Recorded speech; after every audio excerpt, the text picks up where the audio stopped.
que c'est une filière qui m'a toujours beaucoup attirée. Sauf que quand je suis sortie du bac, elle n'existait pas à Montbéliard. Donc j'ai choisi plutôt une filière LCE anglais à Mulhouse. Parce qu'il y avait déjà LEA à Mulhouse, mais c'était sur concours d'entrée avec des maths. Les maths, c'est pas du tout ma tasse de thé, donc du coup j'ai abandonné l'idée. Donc j'ai fait LCE, ça me plaisait pas plus que ça parce que j'avais un très bon niveau d'anglais en bac, mais c'était un bac G, donc pas très littéraire, donc j'avais pas le niveau, beaucoup de lacunes. Donc j'ai abandonné les études et j'ai travaillé. Pendant 2 ans, j'ai travaillé en librairie et puis l'UFR de Montbéliard s'est ouvert. Donc, hurrah, une filière LEA. Donc voilà, j'ai dit, je me lance, je quitte le travail et je reprends les études. En plus sur mon pays, donc très très bien. Un bon souvenir. En plus, on était à l'époque dans les locaux préfabriqués encore en bas de Montbéliard, avec un corps enseignant au top. Parce qu'effectivement, du fait de mon arrêt, j'étais pas trop encore bien recalée dans les études, il fallait que je me réadapte, etc. Ça a été très très bien, des bons collègues, une promo travailleuse avec une bonne entente, je dirais une bonne entraide, très très bien. Et ben jusqu'à la maîtrise, donc c'est-à-dire bac+4.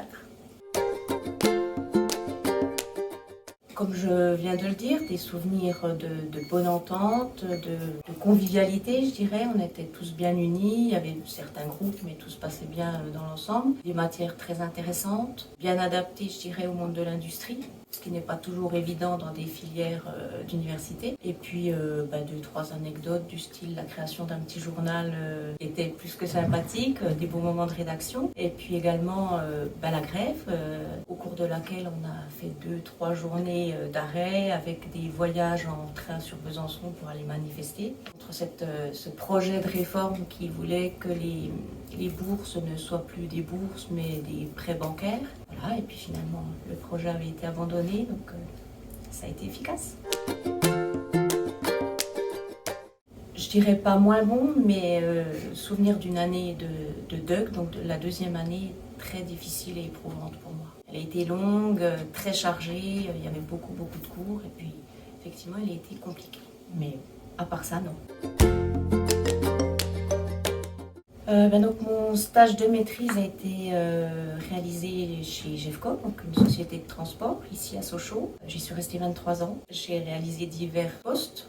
Donc en passant par de la douane, du service après-vente, de la messagerie vers la Grande-Bretagne, ensuite de l'affrètement vers la Grande-Bretagne, l'Italie, l'Espagne, le Luxembourg et la Belgique, du secrétariat de direction. Et j'ai fini ma carrière chez GEFCO donc en tant que pilote de flux Peugeot vers tous les sites PSA en France et puis en Espagne. On connaît l'issue de l'agence de GEFCO des tubes qui a fermé, donc j'ai pas voulu suivre en Alsace. Donc j'ai arrêté, j'ai eu une année de flottement où j'ai travaillé chez un autre transporteur avec qui j'avais des contacts chez GEFCO. J'étais pas assez occupée, donc j'ai arrêté. J'ai eu l'opportunité de travailler dans un secteur différent, du cartonnage. J'y étais secrétaire de direction, mais je m'y plaisais pas. Il y avait beaucoup trop de comptabilité, donc moi les chiffres, c'est pas ça. Puis depuis septembre 2019, j'ai repris dans une société de transport où je fais cette fois des tâches beaucoup plus administratives, où il y a moins de stress. Et donc du coup, j'ai encore des contacts avec des étrangers, mais essentiellement anglais, les pays de l'Est.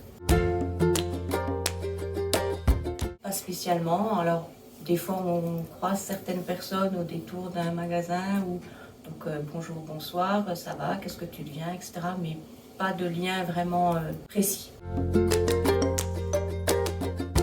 J'avais entendu parler de la formation grâce à ma maman qui l'avait effectuée 30 ans auparavant. Elle m'avait dit que c'était une formation très professionnalisante et qui pourrait me correspondre. Donc je me suis renseignée sur la formation et étant donné que depuis mes années collège j'avais des aptitudes en langue, j'aimais déjà beaucoup les langues, que ce soit l'anglais ou l'espagnol. Je me suis fortement donc renseignée et lors de mon choix d'orientation en terminale, j'ai mis donc dans mes vœux Parcoursup et LEA à Montbéliard. Un parcours assez simple, j'ai fait une seconde générale, ensuite je me suis orientée donc vers une série littéraire et après l'obtention de mon bac L, donc je suis arrivée en LEA.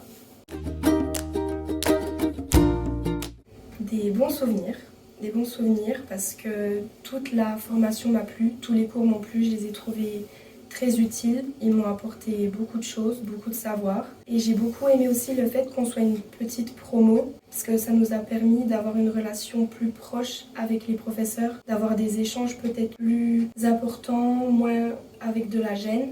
Et ça, j'ai beaucoup apprécié. Et j'ai aussi fortement aimé avoir certains de mes amis qui étaient présents avec moi ici en LEA. C'est une bonne question parce que c'est encore assez flou. J'aime beaucoup de secteurs comme le marketing, le commerce ou encore le journalisme, mais je ne sais pas encore vers quel secteur précisément j'aimerais m'orienter. Donc c'est encore quelque chose d'assez flou. Qu'il fallait beaucoup travailler, il plaçait beaucoup d'investissements, que c'était donc, comme je l'ai dit précédemment, une formation professionnalisante qui était intéressante et qui permettait de s'axer sur des métiers de l'industrie. Elle m'a aussi précisé que certains des cours étaient un peu différents à l'époque. J'avais des cours qui étaient un petit peu différents par rapport à ce qu'elle avait elle et qu'on avait aussi plus de contrôle continu et moins de partiels que ce qu'elle avait à l'époque. Les matières, je pense, qui étaient peut-être un peu différentes, peut-être aussi le type d'enseignement, peut-être qu'aujourd'hui il y a des pratiques qui sont un peu différentes selon les professeurs, etc. Ils ont peut-être chacun leur rythme, leur façon de faire, donc je pense que ça aussi, ça peut être différent. Aussi, donc les formes d'évaluation, les modalités d'évaluation.